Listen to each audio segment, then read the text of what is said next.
Hello, my name is Bryce Turner, and today I'll be demonstrating my final project for my CSCI-90 class, Cloud Compute Infrastructure and Infrastructure for the Harvard Extension School.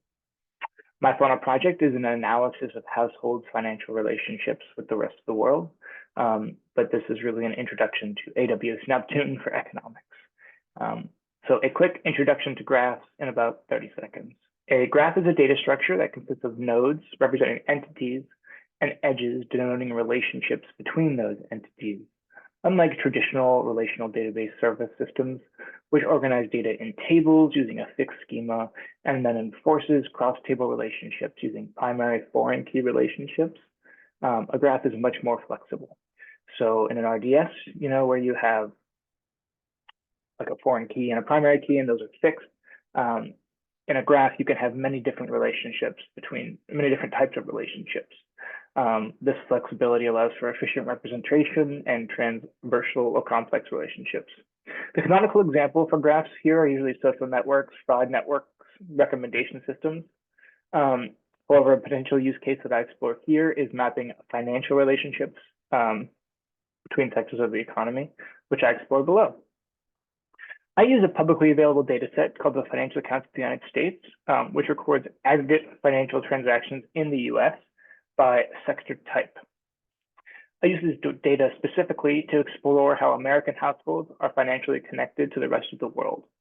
I only do direct relationships here. Future work could be to do indirect via third parties, but I haven't done that yet. This flow of funds data is large and contains tons and tons of information.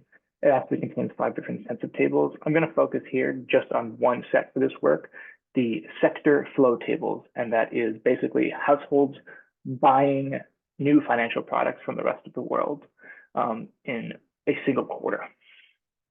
In order to get this data ready, this is what my S3 bucket that I'm going to read from looks like. This CSV folder and data dictionary comes direct from the Financial Accounts of the United States. This data dictionary for graph is something I annotate to give it a little bit more information to make it graph ready. These vertex files I also make myself just by hand. And these edge files I'm going to use AWS Glue to create.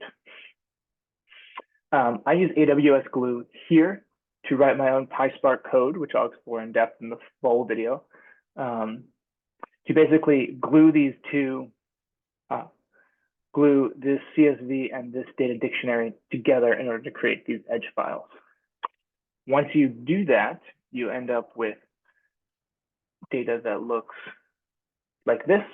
So you've got an ID it's going from a table, in this case F101 to F11. It's an asset and it's total time and savings deposit, and it's $57 trillion. Yeah, $57 trillion. Then I use AWS's bulk loader to read it in. Just like this. This is a wrapper for an API call. And then you can explore the graph here. So for example, here's a chart of households' relationships to the rest of the world. You can see they hold mortgages, consumer credit, and loans, other loans and advances, private foreign deposits, corporate and foreign bonds, and corporate equities.